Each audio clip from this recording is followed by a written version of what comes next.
Hello and welcome to this special edition of Strait Talk from the capital of Kazakhstan, Astana. Join me as I break down Turkey's growing role in Central Asia and the partnerships it's forging with this strategically vital region.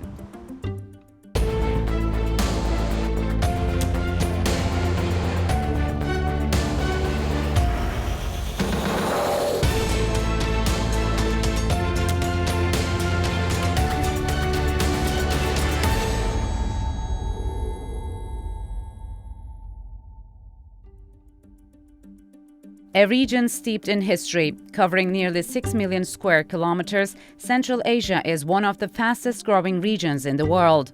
Blessed with vast energy resources and minerals needed in today's high-tech global economy, the countries of Central Asia have also been cursed by their geography. The most landlocked region in the world, it has long relied on outside powers for trade and access to the sea. Lying on the crucial Middle Corridor path connecting Europe and the Asia-Pacific, these Turkic-speaking countries have seen their strategic values skyrocket over the past 3 decades.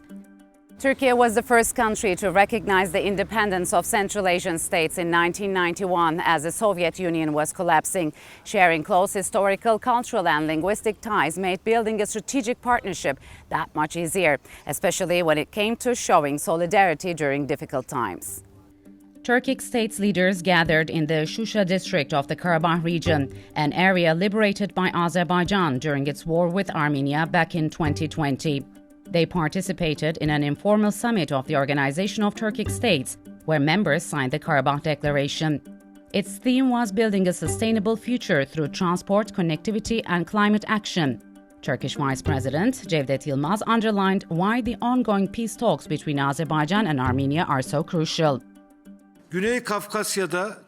Establishing permanent peace and stability in the South Caucasus is of great importance, not only for the countries of the region, but also for global security and connectivity, as regional transportation lines will finally be opened. Baku and Yerevan have been working to normalize their relations ever since Azerbaijan regained full control of Karabakh in 2023. OTS countries have been showing their full support to Baku along the way. The Organization of Turkic States initially was a small intergovernmental institution. Then in 2021, it was transformed or renamed into the Organization of Turkic States. The world didn't know about this institution before, but in the last 3 or 4 years, it is transformed into an influential international organization, especially when it comes to the Karabakh War in Azerbaijan. Historically, this place was like a center of the great game, and it is very important for the Turkic nations and states to be between the West and East, not taking the side. So what does Shusha symbolize for Azerbaijan, and how has Baku's liberations of lands that were under the Armenian occupation impacted the Turkish-speaking states in Central Asia and the wider region, you think? I think Shusha is a symbol of the victory, not only Azerbaijan, but the Turkey itself and the Turkic world as a whole. Because at the end of the day, the Turks can unite, can say a word in current geopolitically different situation, and it gives us hope that somehow we, the Central Asian Turkic states, with Turkey, can be a part of this, can be an independent, influential, or maybe organic part of this bigger Eurasian or maybe the bigger world. So is there a unified approach among the member states towards geopolitical tensions or conflicts, or are there diverging economic and political interests among them? Of course, there are some divergence between the Turkic states in terms of the security perception and national interests, narrow national interests. But at the end of the day, they all recognize and realize that we should unite in terms of saving this place in peace and increasing the cooperation between these states and be a uniting point between the east and west, south and the north. That unifying identity traces its roots thousands of years back to the nomadic pastoral lands of Inner Asia. Bands of nomadic Turkic tribes would unite and go on to found khanates or empires, one of the first being the Göktürks in the 5th century. By the 11th century, the Seljuk Empire would reach Anatolia and go on to control large swaths of Asia. Just a few centuries later, the Ottomans rose from a corner in western Anatolia to become one of the largest empires, stretching from southeastern Europe and North Africa to the Gulf. Starting in the 19th century, vast parts of the Turkic world would come under Russian and then Soviet domination. After the fall of the USSR, new countries gained independence across Central Asia and were longing to rediscover an identity suppressed for more than a century. That journey hasn't been easy, especially after the collapse of the Soviet Union back in 1991, which left a cultural power vacuum over the region. In its aftermath, groups and institutions were formed to revitalize an identity that had been kept dormant for so long. Sovyetler Birliği dağıldıktan sonra Some organizations were established after the collapse of the Soviet Union to preserve the common language and common history among the Turkic states. For example, in 2009, the Organization of Turkic States, and in 2010, the International Turkic Academy and International Organization of Turkic Culture, or Turksoy, are among these organizations. They try to keep Turkic states connected and preserve Turkic culture and history. Their efforts have paid off.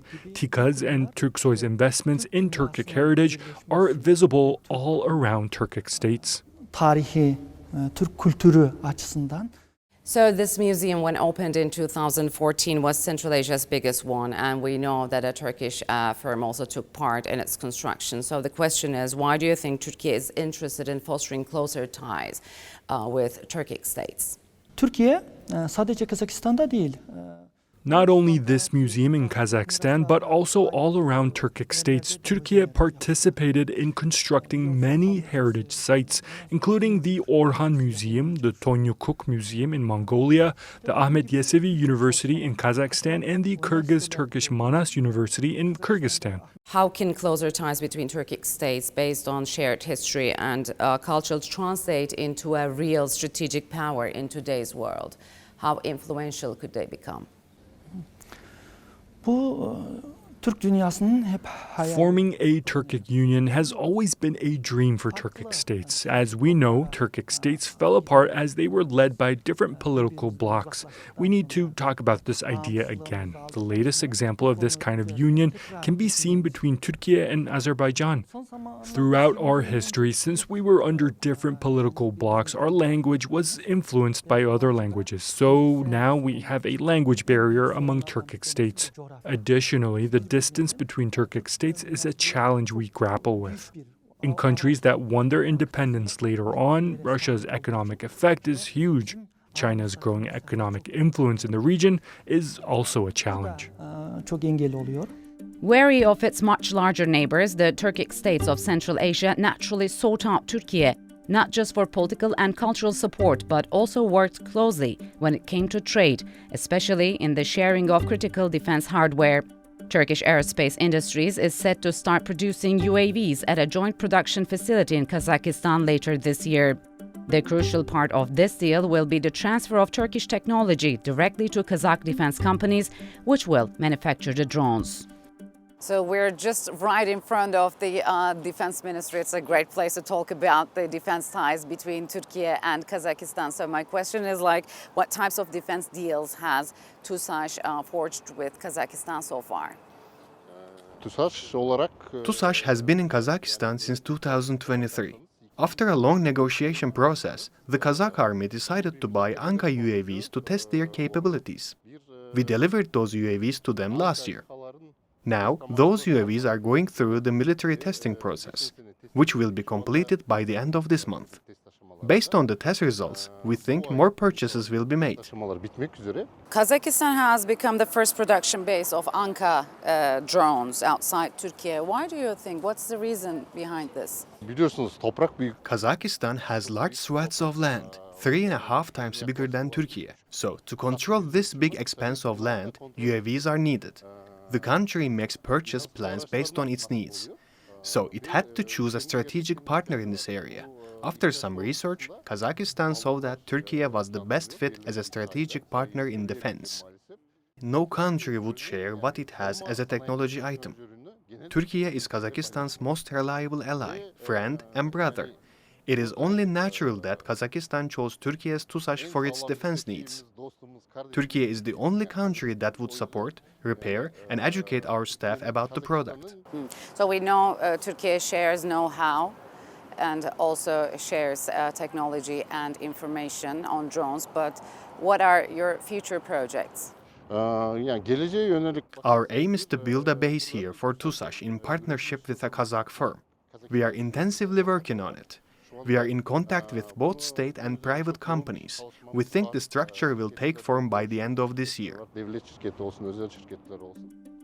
It's that sharing of technology, know-how, and expertise that makes Ankara's defense partnerships so crucial and lucrative for countries looking for military hardware. And Turkish Aerospace Industries isn't the only company looking to take that approach in Kazakhstan. One of Turkey's top weapons makers, Aselsan, set up shop in the Central Asian country more than a decade ago. This production facility is one of the examples of how close defense ties are between Turkey and Kazakhstan. Opened in 2013, engineers here are tasked with designing, assembling, and testing everything from night vision goggles to electronic warfare devices. But the key is the sharing of technology through joint ventures so that crucial military hardware can be produced at home, free from the threat of embargoes.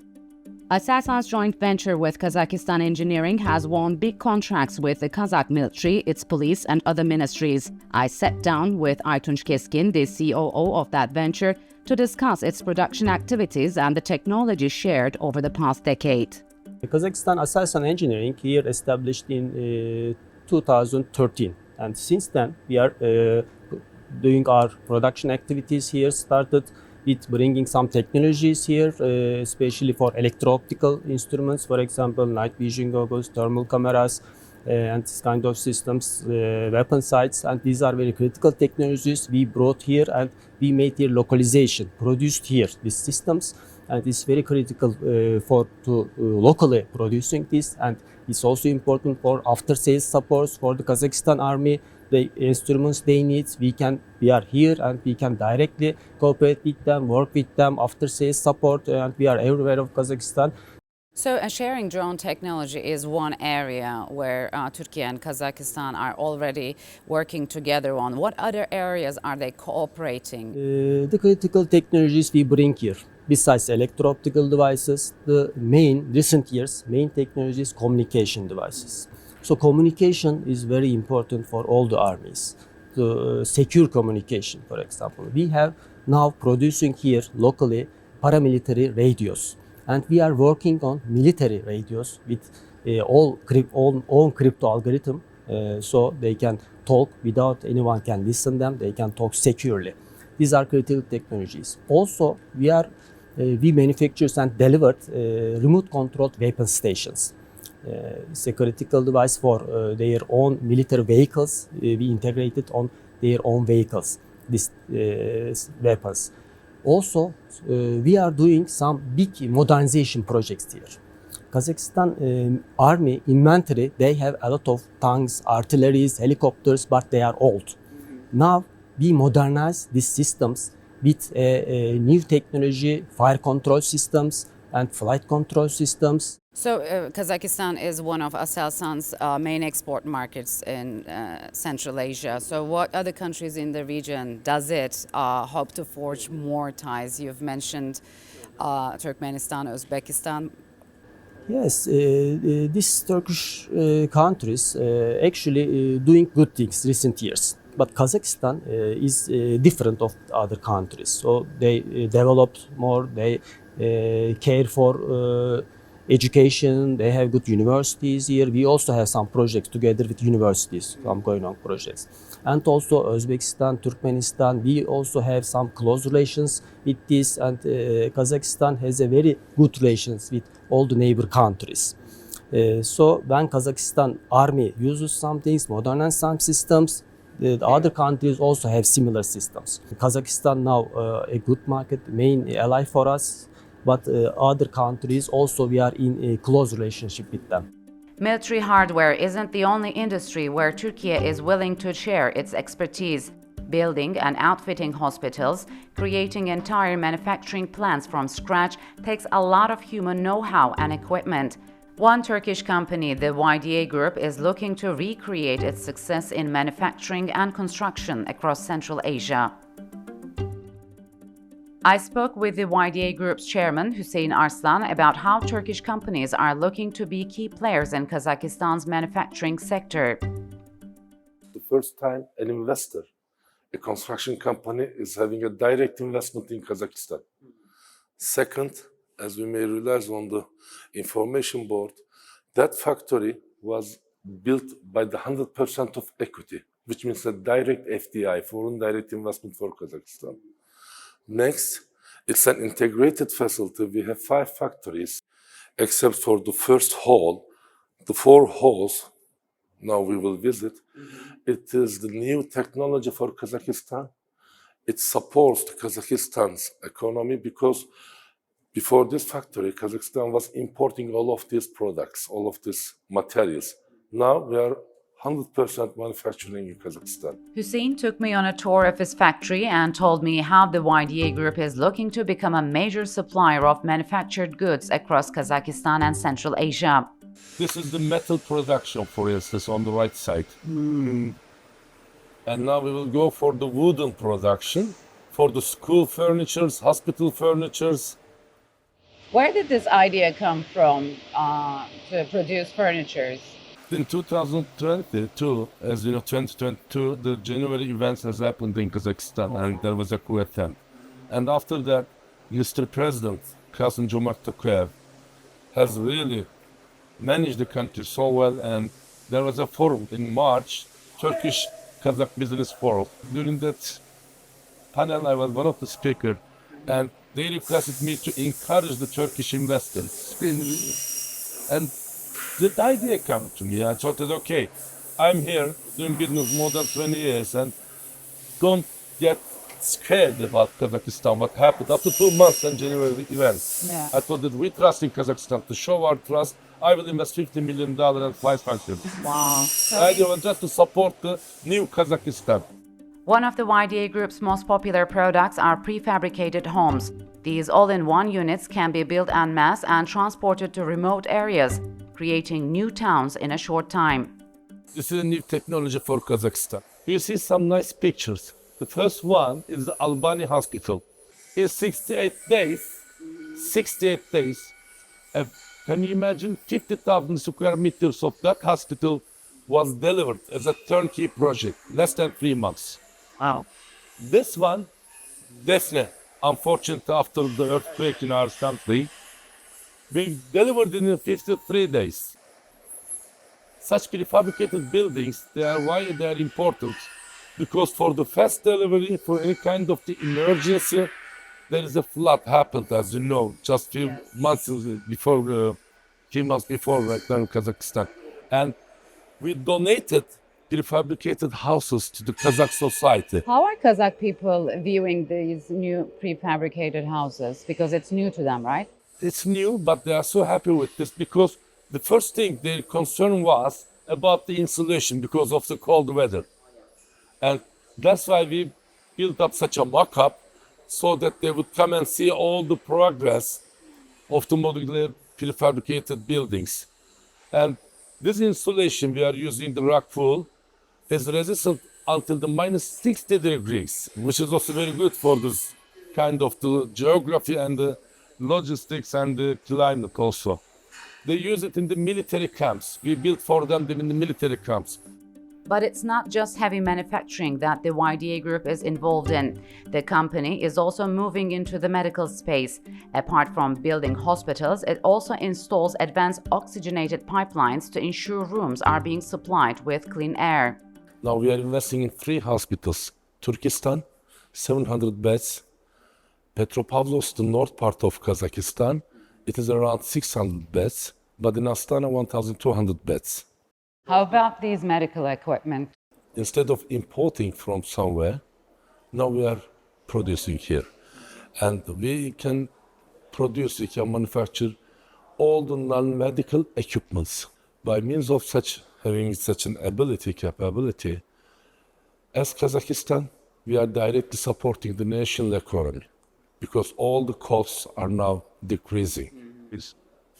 Second, we are optimizing our cost and also we are increasing our efficiency. I spoke with Turkey's ambassador to Kazakhstan, Mustafa Kapucu, about the two countries' long-running ties, their shared geopolitical interests, and their roles in the organization of Turkic states.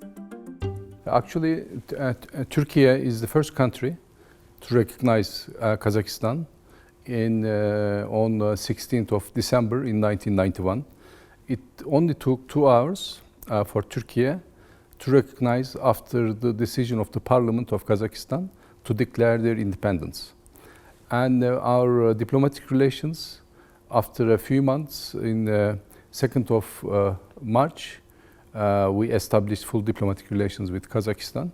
Of course, as you said, that in the last 30 years, we developed a very complex and deep relationship with Kazakhstan. So what areas of cooperation are the two countries focusing the most? Of course, no need to say that our political relations has been at prime at this moment. Trade and investment is first to say. Our investments actually reached around $5 billion since the independence, but the actual accumulation of Turkish capital in total in Kazakhstan over $100 billion. So this, when you compare it with the GDPs of these countries, that makes a quite significant amount that Turkish entrepreneurs came and invested in Kazakhstan. So Kazakhstan, as you've mentioned, has evolved from a stable investment partner to a strategic partner for Türkiye in Central Asia. Can you talk about this close political and diplomatic ties that both countries have when it comes to the region and, of course, broader global issues, as you've just mentioned, like the Ukraine war, the Gaza war? First of all, the economic PowerPoint is shifting to Asia. That is, when you look at the statistics, that is very obvious that the economic activity is growing in Asia from west. So Kazakhstan and Türkiye is both between on the pathway to producing countries and consumer countries. So we have opportunities not just for a traditional trade like goods, trading goods, but also services, logistics, and these kind of issues are becoming more important. For example, I mean, Trans-Caspian Gateway, Chinese Belt and Road initiative makes our relations with Kazakhstan more valuable. So, Mr. Ambassador, what do you make of several Western countries' growing interest in Central Asia, especially Kazakhstan? I mean, when you look at the geography of Kazakhstan between two major powers, I mean, China, Russia, and the ongoing geopolitical situation, I think one of the reasons why West is interested in here is just to gain more political influence over Kazakhstan decision-making process. Plus, of course, as I said, that trade and investment issue is becoming more important. Energy issue is really becoming vital for West. And Kazakhstan is a big energy country. I mean, their GDP 80%, almost 80% of GDP are coming from energy exports. So therefore it makes an important country for the West, for their needs under the current geopolitical and economic situation. The OTS has also risen to prominence thanks to largely to close cooperation, as we all know, between Turkey and Kazakhstan. Can you talk about how both countries helped to make the OTS a regional force? And is this a really effective regional force now? It's becoming more effective. I can say this through my observations. I mean, in the public, it's mostly people concentrate on presidential visits, ministerial visits, and such a kind of high-level meetings. But when you look at what's underneath it, is actually hundreds of events. I mean, we have got organizations for journalists, we have got organizations of doctors, we have got engineers. There is a very strong base to improve OTC and to become a more effective full-fledged international organization. Although the Turkic identity is thousands of years old, it has undergone a dramatic renewal over the last decade, bringing together hundreds of millions of people. That bond is also happening at the state level. Groups like the Organization of Turkic States want to use the strength of the past to forge a more united future. And it couldn't come at a more pressing time given the multiple conflicts and challenges facing not only Central Asia, but the entire world. That's all for this special edition of Strait Talk from Astana. I'm Ayse Suberker. I'll see you next time. Bye for now.